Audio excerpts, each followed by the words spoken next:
আগেকার দিনে বিয়ে বাড়ি যাওয়ার মুহূর্ত।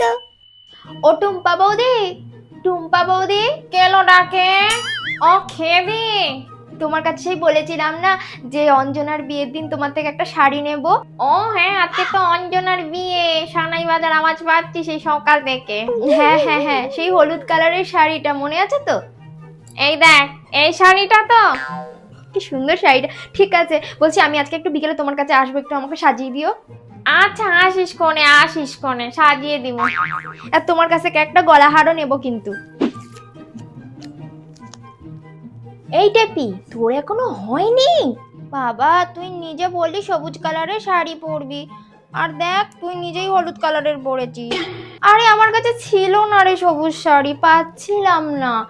তুই তো ফুলের মালা দিয়েছিস মাথায়, আমার কাছে তো নেই। তোকে কত সুন্দর লাগছে। আমাকে ওই টুম্পা বৌদি সাজিয়ে দিয়েছে, আমাকে আমার মা সাজিয়ে দিয়েছে, আর আমি আমার মায়ের শাড়িই পরেছি। চল চল তাড়াতাড়ি রেডি হ। আরে বাবা, মা ওরা সবে রেডি হচ্ছে, মা ওরা কখন যাবে কে জানে, তার থেকে বরং আমরা আগে আগে চল যাই, গিয়ে আমরা একসাথে ঘুরবো ফিরবো, অনেক সময় কাটাবো। মা ওদের সাথে গেলে অনেক দেরি হয়ে যাবে। তুই কি উপহার নিয়েছিস? আরে আমার মা বললো বালতি দিতে, তাই বালতি নিয়ে যাচ্ছি। আমি একটা ওই ছোট্ট পিতলের ওই ফুলদানি নিয়েছি। এই চল চল তাড়াতাড়ি চল। ঠিক আছে চ। খুব সুন্দর লাগছে রে তোকে।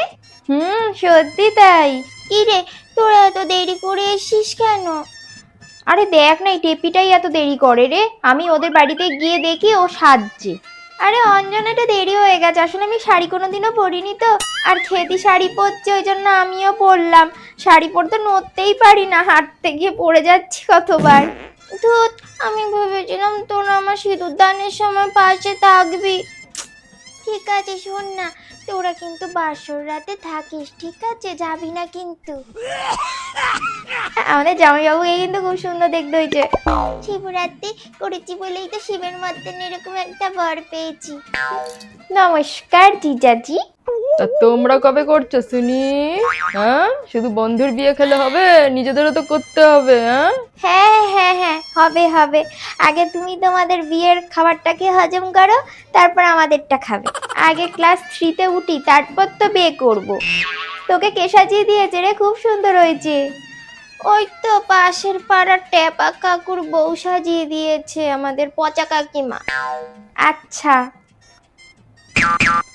হ্যাঁ রে খেদি, ওই দেখ দেখ, বরের সাথে যে ওই নিদ বর আসে না, শুধু দেখ তাকিয়ে তাকিয়ে চোখ মেরেই যাচ্ছে। কোনটা বলতো? আরে বাবা, ওই নিদ বরটা যে খৈনি খাচ্ছে দেখ। হ্যাঁ রে, আমার দিকেও তাকিয়ে রয়েছে কখন থেকে। কি রে, তোর কি আমার ভাসুরকে পছন্দ হয়েছে? তাহলে কি আমি বলবো নাকি কথা? তুই না সত্যিকারের কথা। হ্যাঁ রে, ওই হলুদ কালারের জামা পরা ছেলেটাকে কিন্তু দেখতে ভালো। আরে আমারই তো এই হলুদ জামা পরা ছেলেটাকে পছন্দ হয়েছে। অমনি যেই আমার পছন্দ হয়েছে অমনি তোর পছন্দ। আমার যাকে পছন্দ হয় তোরও তাকে পছন্দ। চল চল চল, বরের জুতো লুকাই গিয়ে চল। আর যদি জুতো না খুঁজে পাই, তাহলে কিন্তু জামাইবাবুকে না জলের মধ্যে কিছু মিশিয়ে দিয়ে আর খাইয়ে দেবো। পঞ্চা, বলো। বলছি আমার জুতোগুলো সরিয়ে রেখে দিয়েছো তো? আরে ও তুমি চিন্তা করো না দাদা। কেন বলো তো, এই খচ্চর শাড়িগুলো কিন্তু আমার জুতো লুকিয়ে নিতে পারে, ঠিক আছে? তোমার জুতো মাটি খুঁড়ে মাটির তলার মধ্যে ঢুকিয়ে রেখে এসেছি। হ্যাঁ, ওরা যেন কি একটা বলা বলি করছে কানে কানে ফুসফুস করে। মনে হয় আমার জুতো ঝাড়ার ধান্দায় আছে। জুতো ঝাড়লেই তাহলে হয়ে গেল আমার পকেটের সব টাকা ফাঁকা। চল চল, জুতো লুকাই চল। বলছি আমি একটু আসছি, হ্যাঁ।